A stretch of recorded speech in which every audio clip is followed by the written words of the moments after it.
Greetings, everyone. Peace and blessings be unto you all. I am Minister Jamie Eatman, and I am indeed on the rise. I'd like to thank you all for joining me. Welcome, welcome, welcome.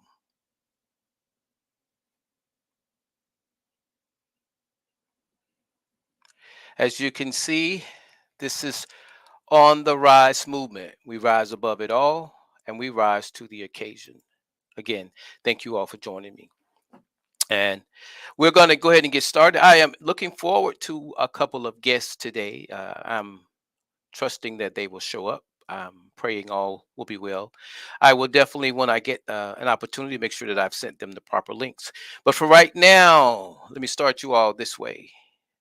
It's always good audio. This is no time to engage in the luxury of cooling off or to take the tranquilizing drug of gradualism.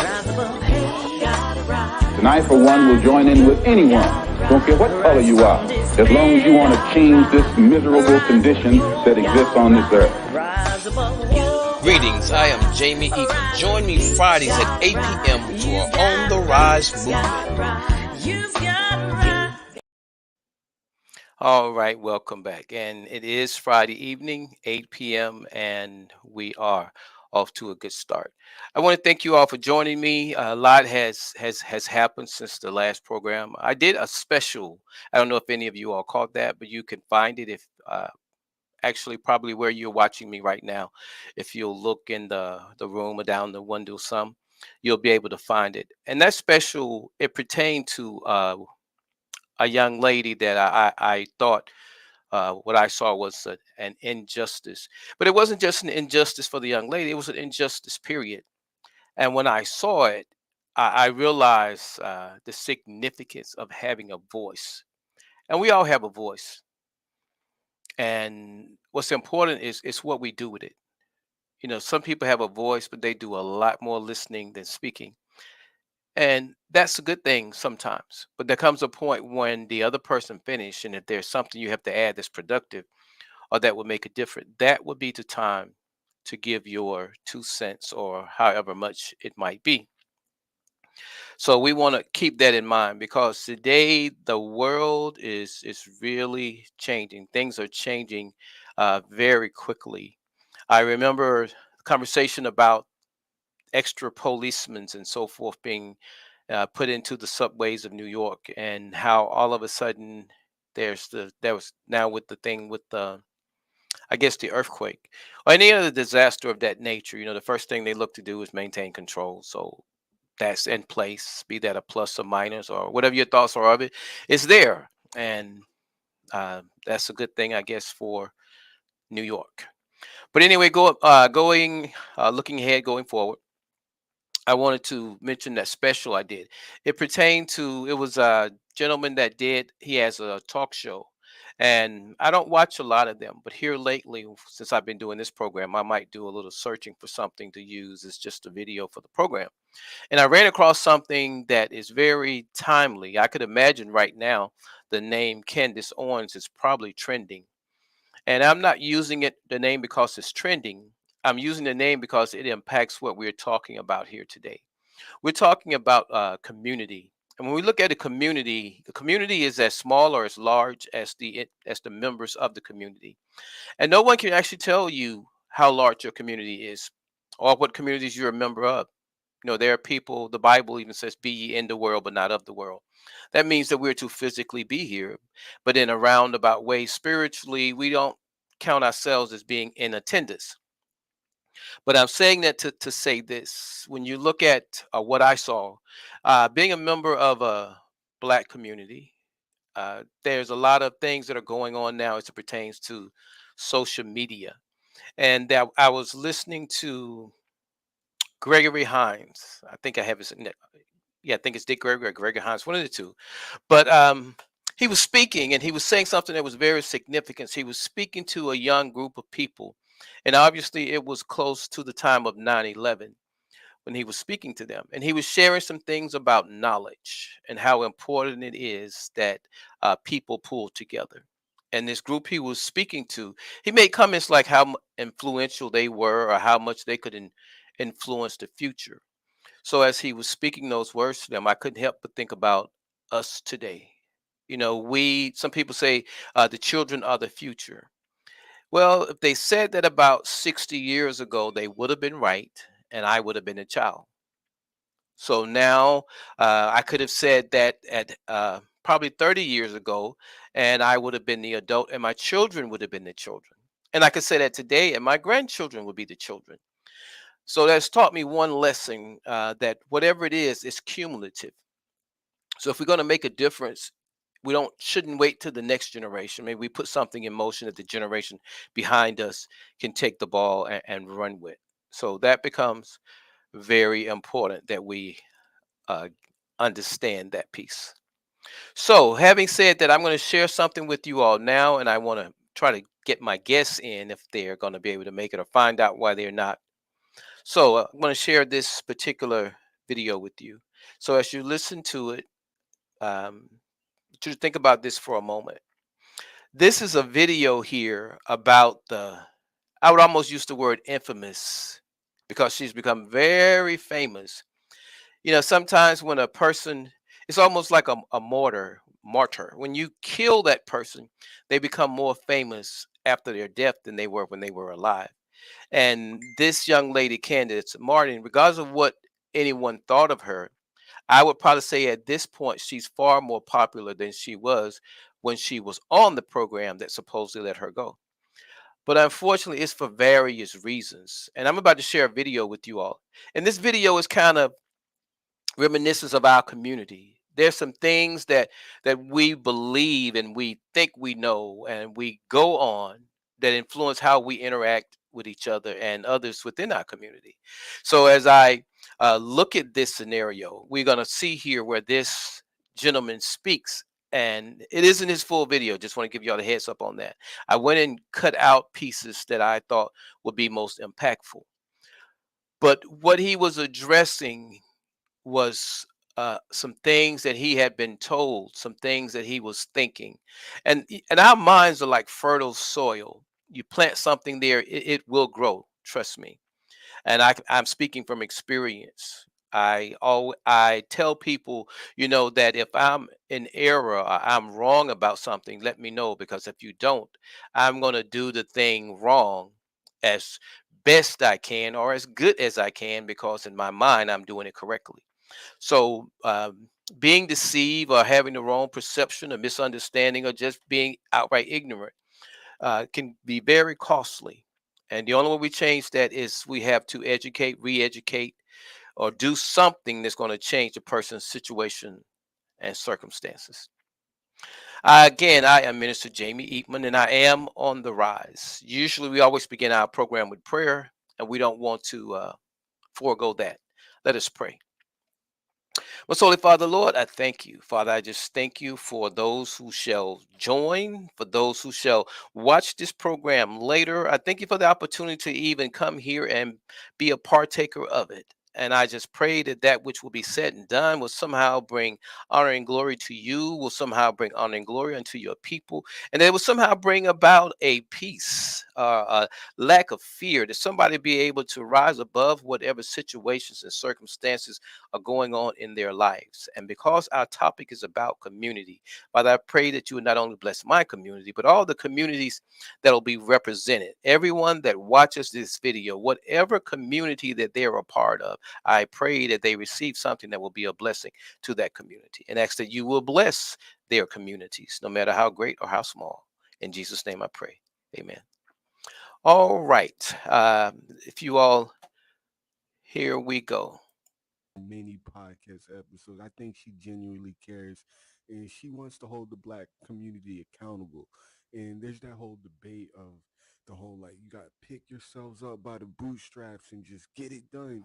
Whereas she is kind of that mentality, but she also is aware that there are things going against black people in the past and like it's not our fault but it's our responsibility to get past those things that like kind of set black people back, and she just wants black people to be accountable. That's all. So check these last clips out. Thank you for watching. That was Moonkit Max's reviews and reactions, and I'll see y'all next time. Peace. And much love. Did a lab rat experiment, right? They went back into the 1960s and they saw a Black American culture that was together. That is what happened in the 1960s. Black Americans were married. Black Americans had their families together. Black Americans, believe it or not, this is a fact, in the 1950s, under Jim Crow, Black Americans were outpacing white Americans in terms of economic growth because we had better values, because we had a better culture. And then they saw this. Lyndon Baines Johnson, who is an overtly racist president who sat in the White House, said, we have to fix that. And how they fixed it was via the Great Society Act. They offered Black Americans welfare benefits. They said, we're here to help. We're the government. We're here to help you. But here's what you're going to have to do to get those welfare benefits. We'll give you more money if you don't marry the father of your children. They sent people from the government around to inspect homes to make sure that Black men were not living in them, to make sure that they furthered the single motherhood rate. And every other ill has followed, obviously. Father absence is the main thing that is harming Black America. It is something to be noted that in the 1960s, the single motherhood rate was just 23% in Black America. And during those times, that was considered a crisis. 20%, the fact that we're getting arrested, but the ways in which the police are dealing with us. Let's talk about police brutality instead of talking about why it is that we are having so many correspondences with police. Why it is that Black Americans, Black American men, specifically young Black American men, are overrepresented when it comes to murders in this country. Talking about something like 6% of the population that commits about 40% of all of the murders. Don't talk about that, Candace. We don't like the facts. We do not like that. It is harmful for you to aspire to something better, Candace. To believe in Black America is what's wrong with you. So we're going to call you a race traitor because this apparently is the best that we have to offer. And that's a shame. And that's all I have to say about that. Owens backs Scott Dilbert by saying that the problem actually exists in Black America and that Black Americans themselves are going to have to fix it by putting a mirror up to ourselves and saying that we need to be better and we need to do better by not listening to the BS of what the media and the government is telling us over and over again. And that's all I have to say about that. And I like the way she is so very vocal. And that's very important because when it comes down to community and growth as a community, progress of a community, it becomes very important what we are doing, what we fail to do, and it's all kinds of one and the same. So I wanted to share that with you all because this young lady here, um, I personally find her very impressive because I know that to get where we're needing to go, it's not going to take the traditional thinking. It's not going to take the traditional mindset. It's going to take someone who is willing and ready and able to think outside of the box. Because if we had our way, and I don't just mean we as a Black community, I mean the we as the world. Anyone that represented anything other than that which pleased us, we would be totally against. And that's is evidenced by some of the things that we've observed, some of the things that we're seeing. And so I wanted to share that because the gentleman said something that we all need to be aware of if we're going to ever come together as a community. And this topic, the show today, is about the question of community. The question, there's a lot of questions that surround community.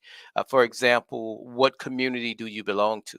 You know, when people want to know about you, or people introduce themselves, they're very quick to tell you all the organizations that they belong to, and somehow those organizations represent or tell us a little bit about the person, and that becomes rather important.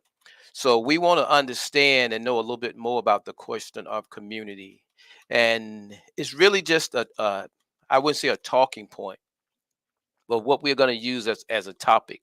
So as we come and we get into our topic, that is a good question. Where do we go from here? But that's not our topic. Our topic today is the question of community. So as we talk about community, most of us have heard the word community used. People, they love to use that phrase when they are marketing. And when they are marketing, I was just asked if I see her in the room. No, I don't. Okay. When they're marketing, that becomes a word that you will hear a lot. One moment, please. I'm going to do this here. When it comes down to where we are, who we are, where we're going, there's some things that's going to be very important. And one of the most important ones is that we have God on our side. And as you're watching the OTR movement, I want to encourage you all to kind of listen in, and you can share your text in the room. I'll be able to share it with those listening. But last time I gave you all a song that kind of addresses what we were about. We were about being on the rise. But also, if we're going to be as a community and we're going to grow as a community, there's one thing that we need, and that thing is love. I ask you all to listen to this song.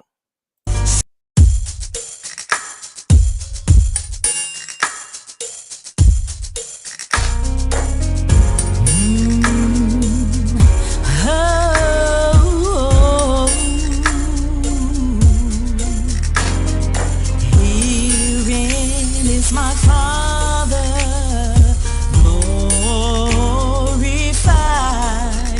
that he bear much fruit, so shall he be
yes. We want to thank Lady Antoinette for that. I see Sister Barbara made her way. I'm going to invite her in and give her an opportunity to introduce herself.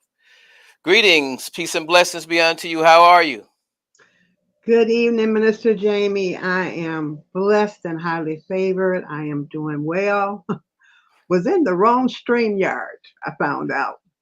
Been in Oh, there since about 5 minutes till 8. well, you still punctual, you still timely, so just the wrong place. But in any case, welcome, welcome, welcome. Gonna give you a moment to introduce yourself. Tell those who are viewing now and those who might view us later a little bit about yourself. Okay.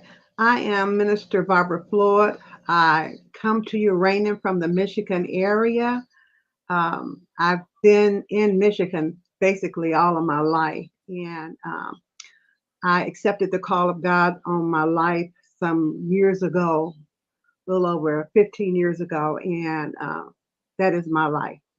That is my life every day, um, and it is to encourage, to motivate, and to inspire others, helping them to rise to a higher level. Yes. All right. Thank you. So you're definitely on the rise. I've known you for years, and before we even thought of an on the rise movement or actually on the rise, you were on the rise. We were on the rise together. So it just happens that in as time unfolds and the vision becomes clearer, here we are. We find ourselves today on the rise movement. Our topic is the question of community. That word community, I was just stating that we've all heard it at some point. When you hear the term communities, Barbara, what does it mean to you when you use it or you hear someone else use it? What does it say? To me, communities can vary.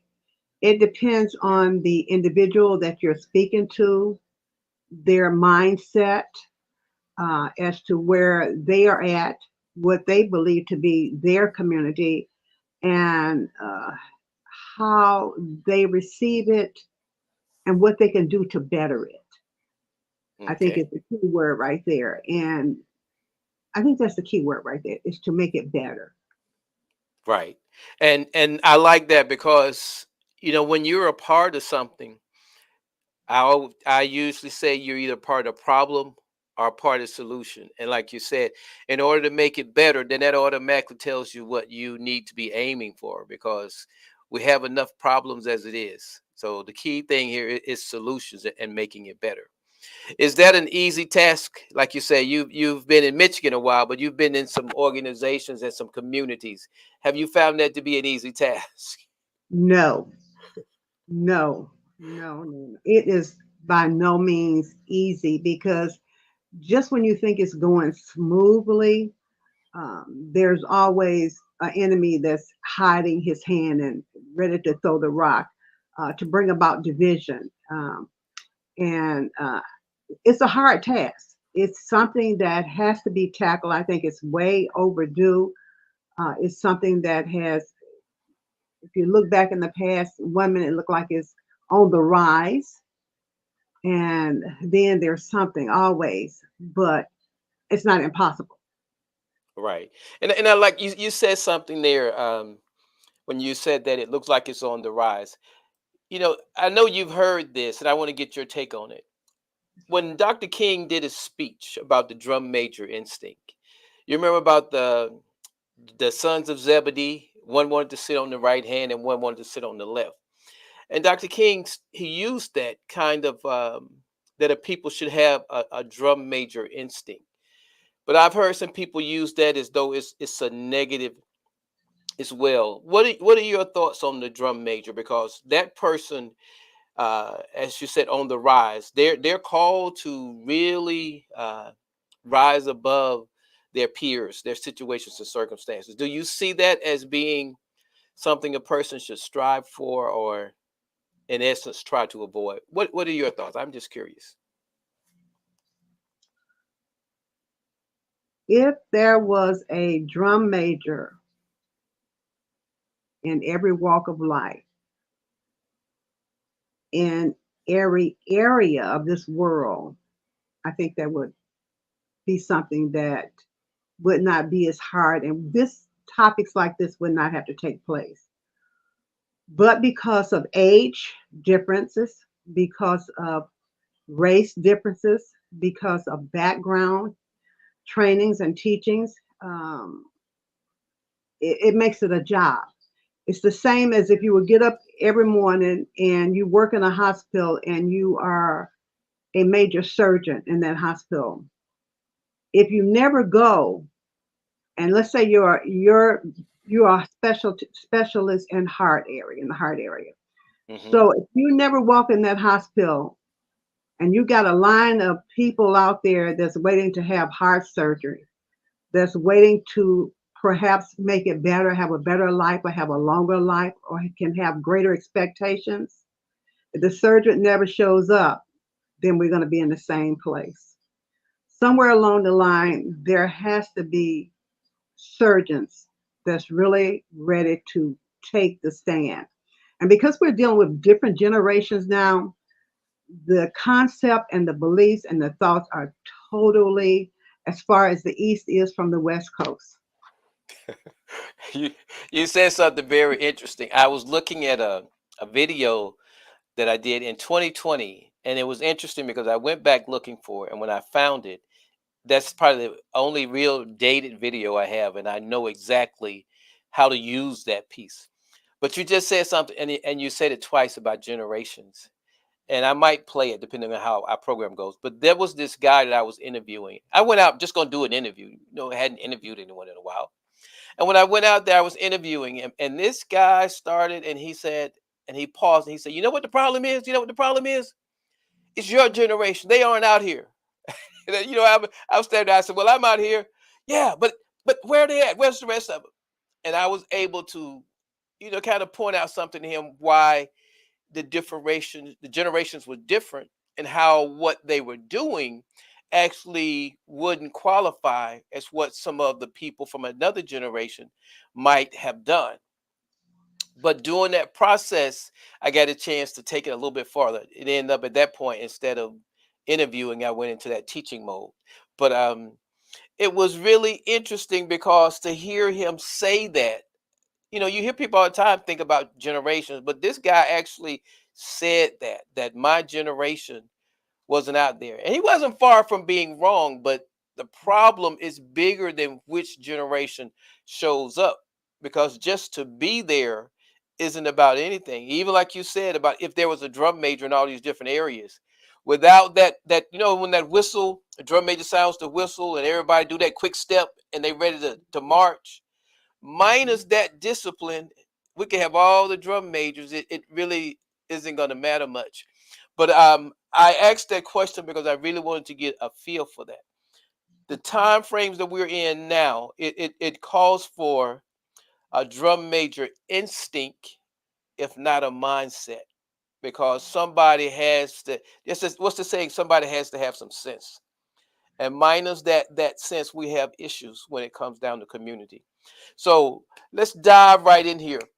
Let's talk about community for a moment. Dr. King mentioned, he came from, I watched a video of his life. He came from someone in school, family, community, him and his dad, and what his life would be.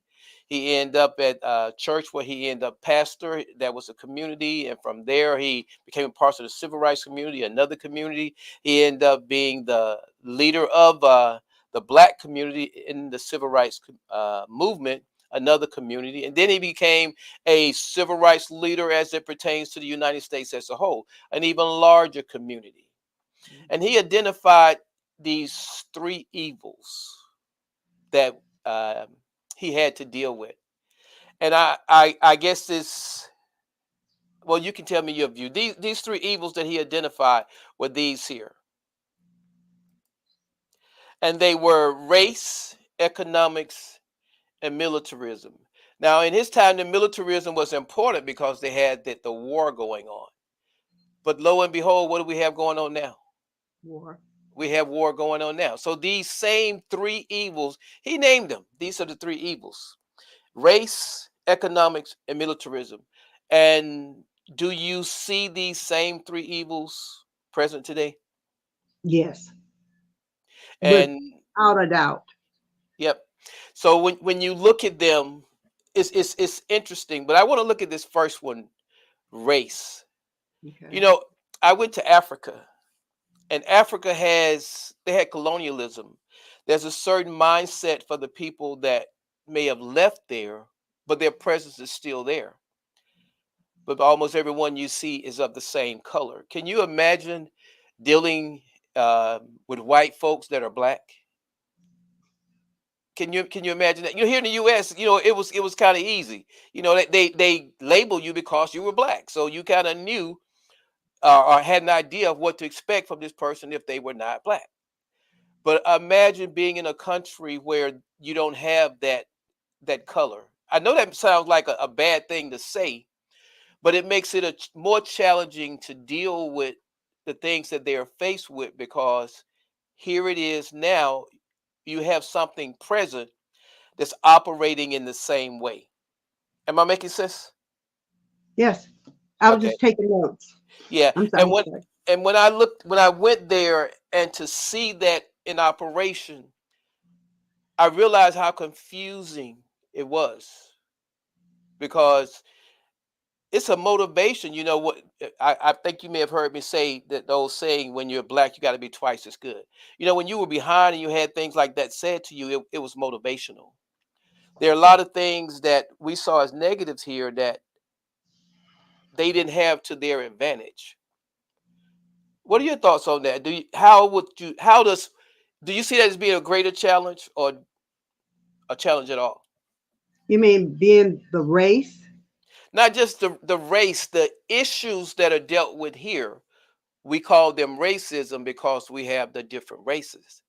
But if you Okay. have those same issues of economics Yeah. and militarism, and it's the same people, you can't call it racism anymore. You get what I'm Well, saying? yeah, yeah. I hear you, but I hear the scenario, but the thing is, we're not in Africa. We I are like in that. the United States of America, and the problem exists here in America. So we can't take everybody that's here in America and let's say all the black, our race, um, and ship them to Africa. I'm not sure it would even hold all of us. Right, So what we have to do is find a solution to the problem here where we live. right. I've Okay. always said, and it has not been until just here, probably in the latter 10, maybe 15 years. I have a lady friend of mine. She's a colleague of mine. I love her dearly. And she's a bishop here in United States of America. She is Afro-American. She is a bishop. She is well known in Africa, and she makes 2 and 3 trips sometime to Africa per year. Matter of fact, and she said, just get ready and let's go. Whenever you get ready, let's go. But it's not been a trip that I've ever really wanted to take because I've seen pictures of what she shows with, once again, that's the community that she's in when she goes to Africa versus some of the other communities that are shown all over national television. So there seems to, even though you see that they don't have the problem of a lot of racism, there's division there, Hmm. which Okay. is, Right. And that's what I was getting at. That mhm, division, as you call it, are the yeah, same issues that fall under the guidelines of racism here. yeah, So that's what I was asking your thought on that. So you nailed it from that perspective, that the same issues are important whether you call them racism or whatever the case may be. But because we are on the rise movement, and we're looking to rise above situation and circumstances, I want to give you another situation that we may not have thought about. If you okay. can relate to what I just gave you in Africa about, not having the presence of whites, do you think we have some of those same issues in the black community with blacks against blacks? Without a doubt, yes.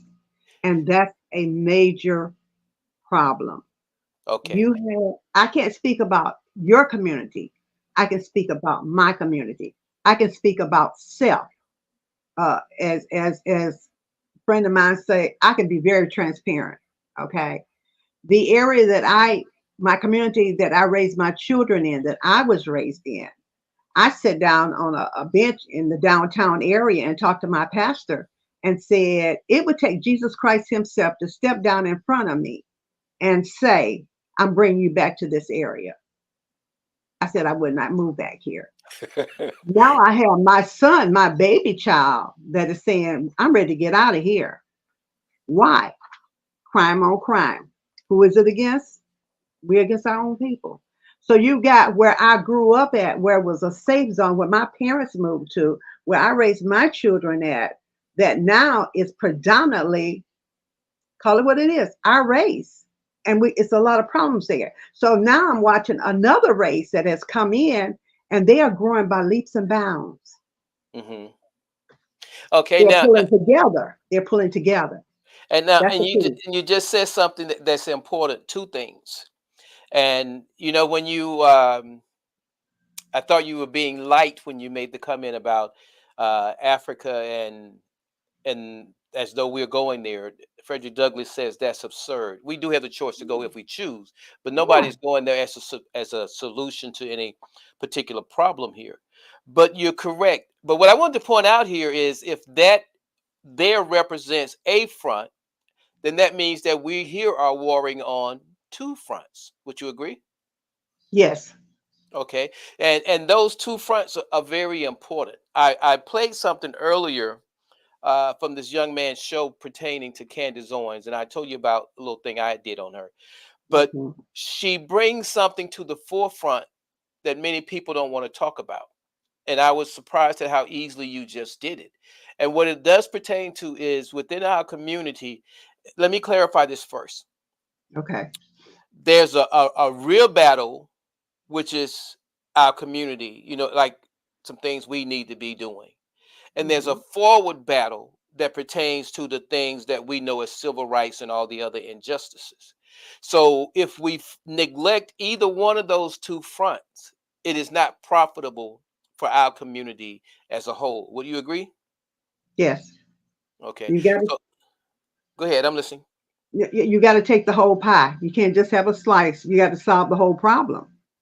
Right. And that in a sense um, calls for, in a roundabout way, it calls for two armies, because those that have the skills for the politics, the finance, and all those issues, their battle is one that's been pre-existent. So by now, they should be well able to fight that battle. But in order to fight that battle and gain grounds, the real battle has to be just as effective. Because can you imagine? And you just said it, being from that neighborhood, going to school, getting an education, now you're making more money, and that person finds another place to reside because of the same things they grew up experiencing. It's like they changed their mindset, but their community still reflective of the mindset that they changed from. Do you think that's a reality? Somewhat, Jamie. Not always, because it's not always that you have grown up and you have went to school there and you're making more money that you leave the area. It's not always that. It is crime. A lot of times you got crime. And if you got your children grown and now here's your grandchildren, you just don't want your children in. I just received an email today, and it was in reference to about prayer for the United States of America. And I received another one from a whole totally different person all in one day. And it was about how we got to pray for our children or our children's children or our grandchildren. You know, now you got, and it's not just one race against the other one.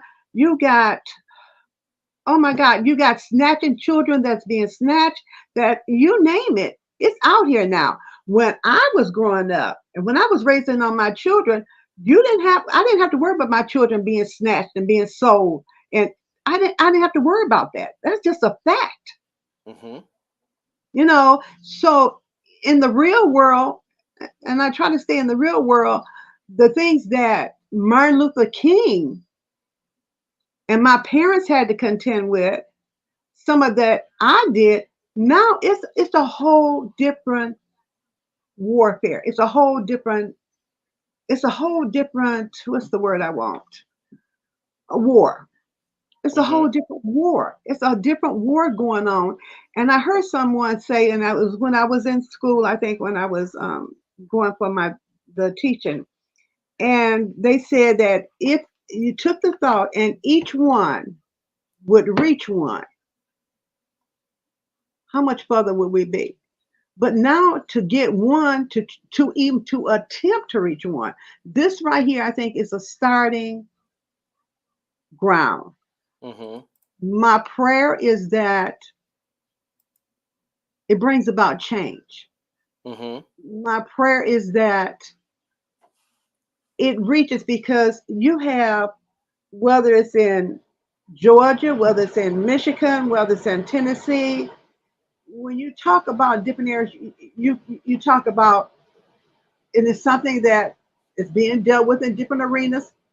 You talk about pastors, whether they're bishop, apostles, clergy, it doesn't matter. They can't get together and come together as one. You got them fighting against each other. Well, you sit in on the legal board, you got them fighting against each other. I don't care whether you're Democratic or Republican, you got some that they fighting against each other. There's no peace. And that's where it's got to go. We've got to say, okay, I'm different from you, but what can we do to solve a major problem? And I say here in the United States, because that's where we live. Okay. Now, and I want to point something out. You said something that's very important, and you said a couple things, but this one I want to go back to for a moment. The thought of not going back there. For some people, it is money. That they're making now, but for others, like you said, it's other issues. And regardless of what the issue is, it amounts to one thing: that person isn't back there to do the things as you're saying about that each one reach one. We are missing some numbers to even amass the numbers to try to be effective at that.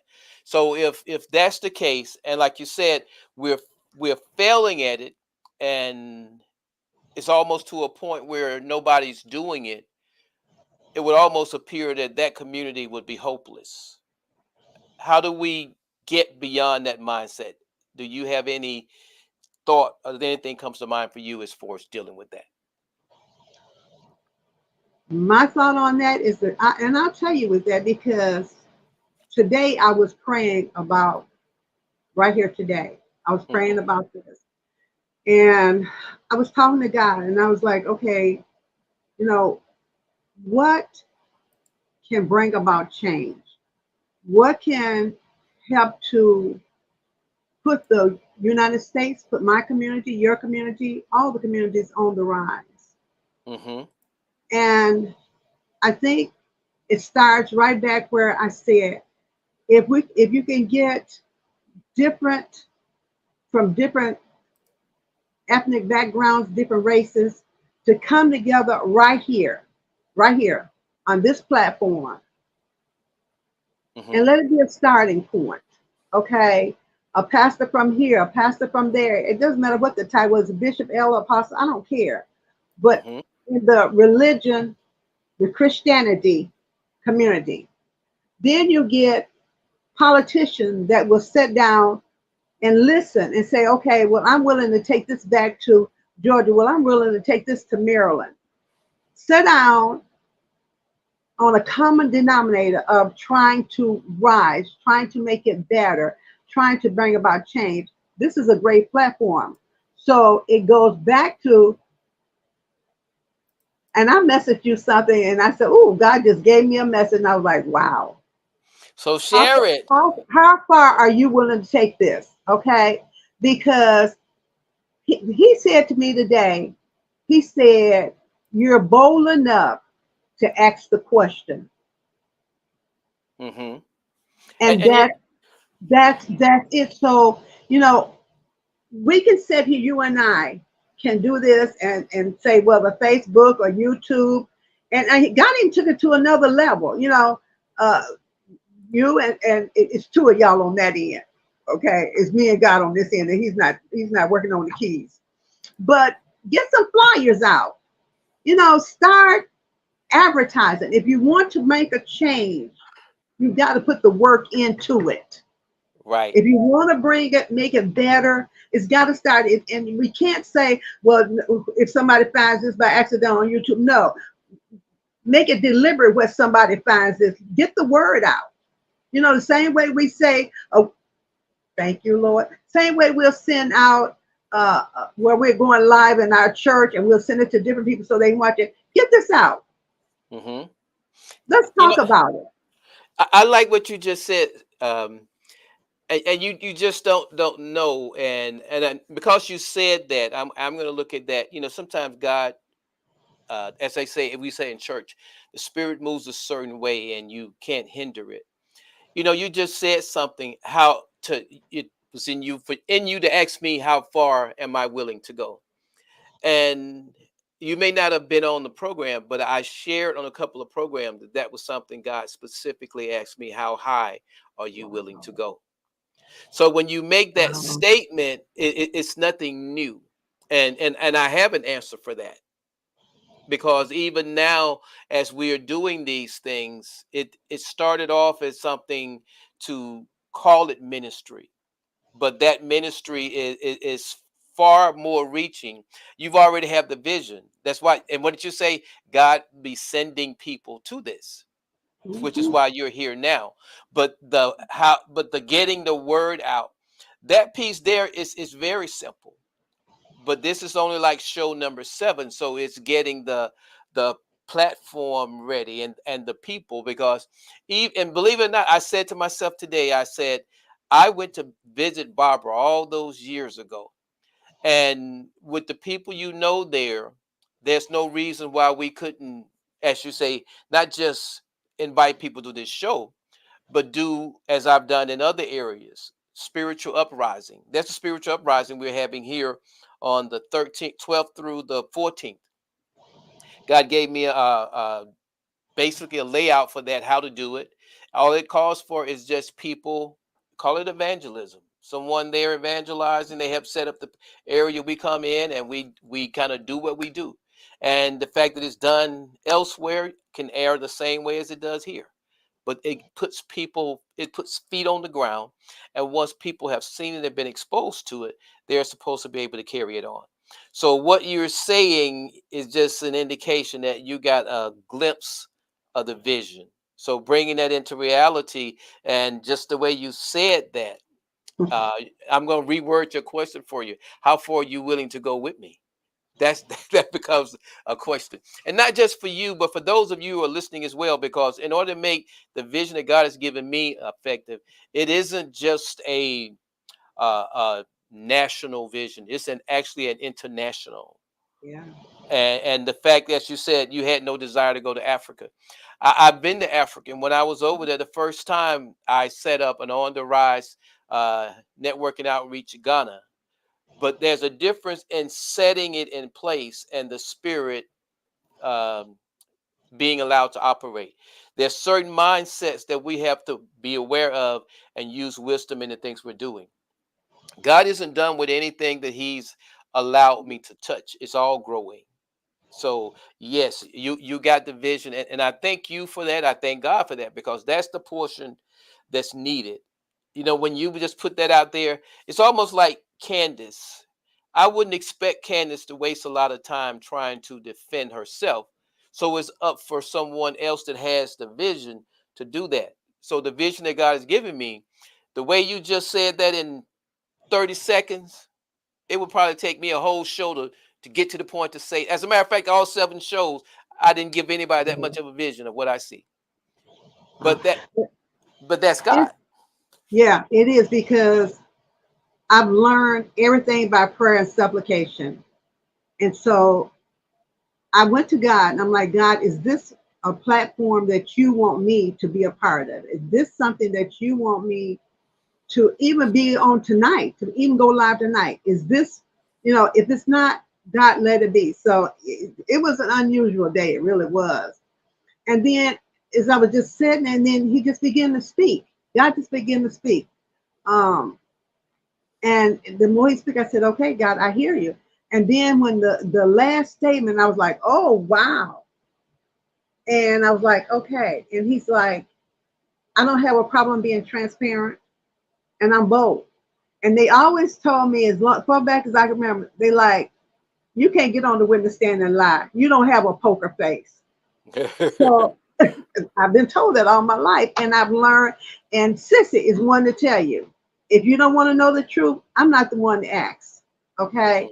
But I know that there's connections that's here on this end.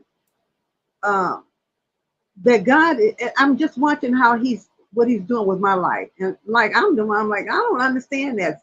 I don't understand what you're doing. But he said, if you're willing and obedient, and I've seen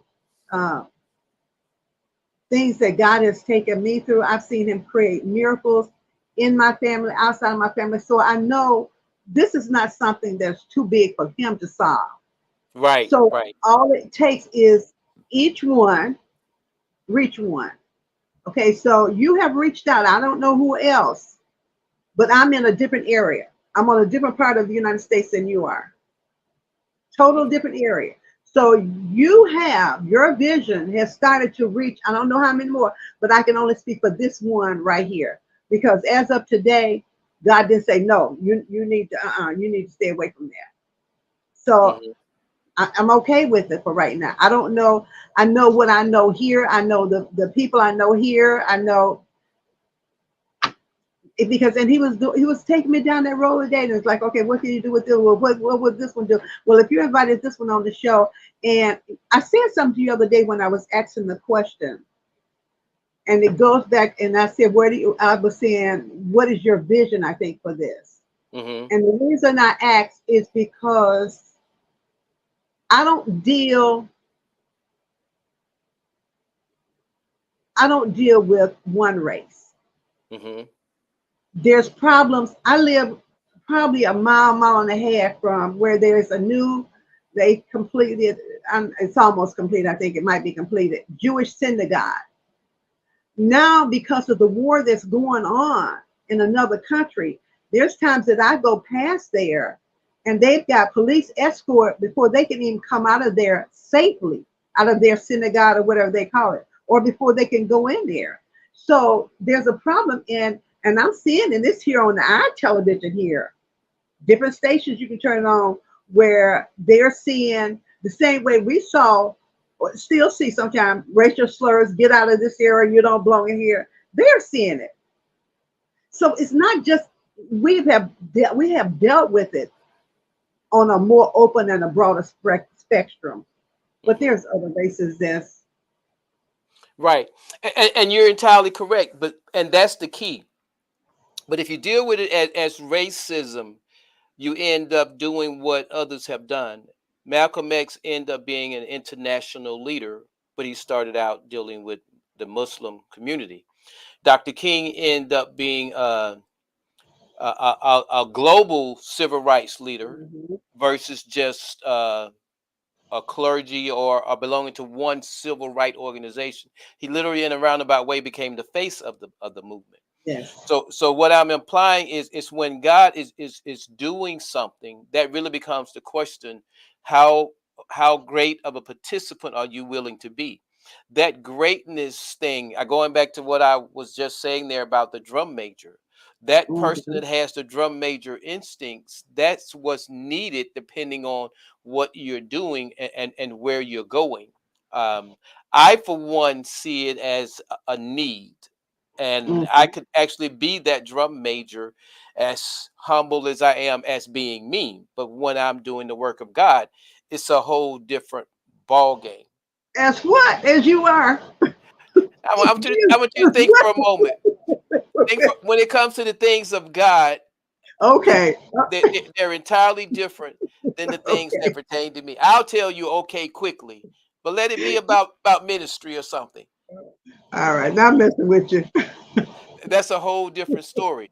So that's kind of where I am. And as you stated, the thing that is going on in this season It's going to require the energy and effort of I wouldn't say a multitude, but those who are able to reach a multitude. And as you stated, with you being in Michigan, God gave me a vision for this. It just hasn't unfolded. I've been doing a lot of pulling pieces together, and it's actually ready to roll out. And when God starts showing you and putting the things in place, was a word say about God will give you men, women. He has gifts that people carry that He makes available for the mission or the vision at hand. So as we move forward, we'll get a chance to address that.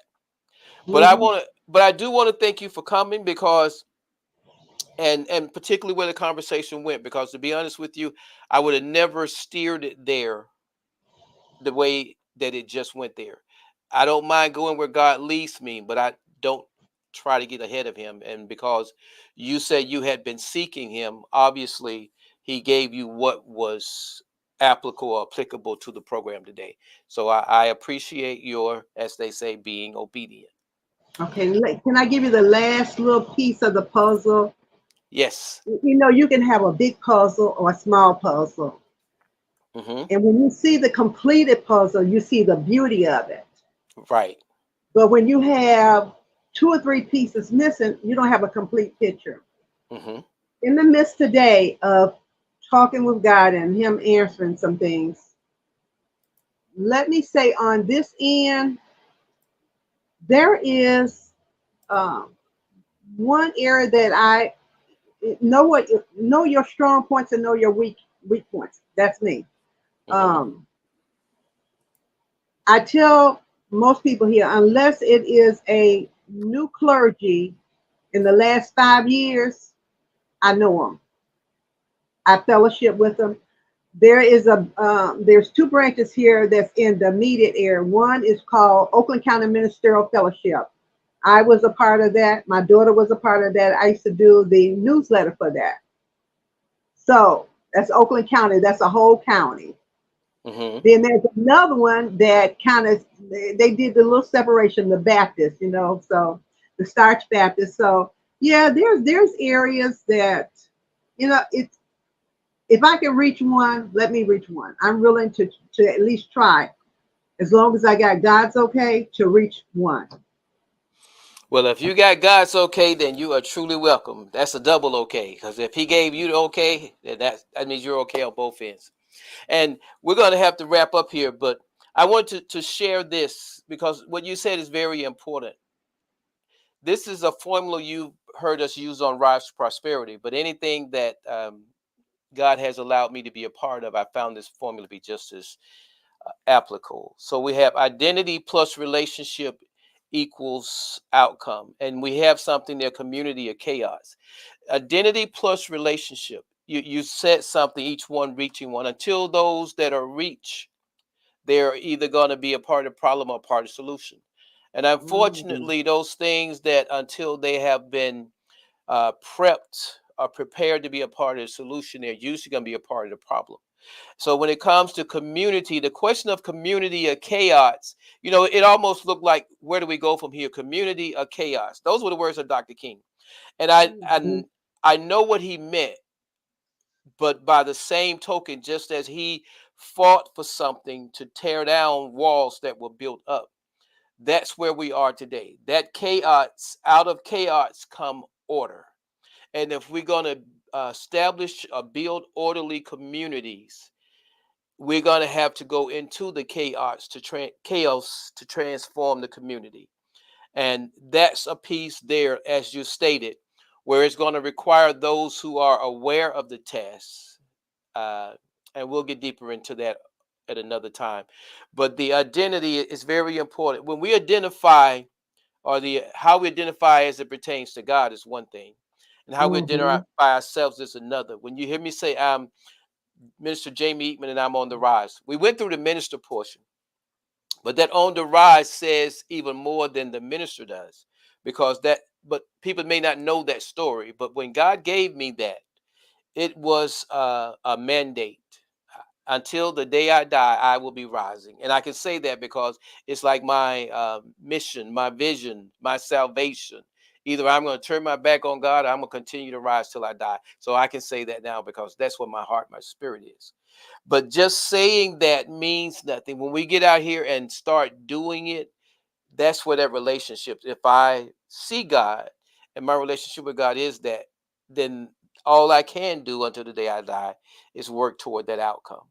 And I'm sharing that not with just you, Sister Barbara, with those who go back and see this later. Because if God gave you that, God doesn't usually give any one thing to any one person. I have learned that. So there will be others that will come forward as well. But we just need to know how to hear and see God. The giftings that are in the body, they'll work just as well in this vision. So as God does what he does, I and you, based on what you just told me, have to veil ourselves to God. And if God be for you, he's more than the whole world against you. Against you. Yep. Did you have any additional comments before we close? No, I don't. I thank you for this opportunity, and I just will. I tell people sometimes I do what I do best. They're like, "What do you do best?" Pray. I am known but as a prayer warrior, a prayer intercessor. That was my mother. I saw my mom do the same thing, and that's the one thing that I've learned is, and I tell people, God, I know sometimes you're up there shaking his head at me because I'll debate with him. I'm like, but God, but he always wins because I And know it. He he's going always to wins. continue to win. Yep. That's Yeah. hey, what I just say, if he be for you, he's more than the whole Whole world. world against you. Hey, and that includes you against yourself, against yourself as well. That goes back what we said about our community. We try to bring order to it. He that's the community as well. So as Yeah. we avail ourselves to God and he's with us, we'll be able to accomplish a lot more than if we had just set out to do it on our own. Yeah. All right. It's not a job that you can even do on your own. It's Right. going to take the one reaching one, but that whole beautiful puzzle will come together. Well said. I agree 100%. I want to thank you all for joining us and I want to encourage you or invite you all to join Rise to Prosperity on Wednesdays. And that's Wednesdays at 8 p.m. same time. And to join us again here for OTR Movement. This is no time to engage in the luxury of cooling off or to take the tranquilizing drug of gradualism. Tonight, for one, will join in with anyone. Don't care what color you are, as long as you want to change this miserable condition that exists on this earth. Greetings, I am Jamie Eaton. Join me Fridays at 8 p.m. to our On the Rise movement. And that's it for us. Again, I'm Minister Jamie Eatman. I am on the rise. My guest today, this is your cue. My guest today has been Minister Barbara Floyd from the Michigan area. all right. All right. So thank you. And we look forward to next Friday. And I pray you all will join us and we will get deeper into this particular topic. I say this particular subject because the topic is subject to change from one show to the next. But it is something that it will fall under the premises of On the Rise. It moves us forward, moves us higher, educating, motivating, and inspiring individuals to rise above life situations and circumstances. And on that note, peace and blessings. God bless you all.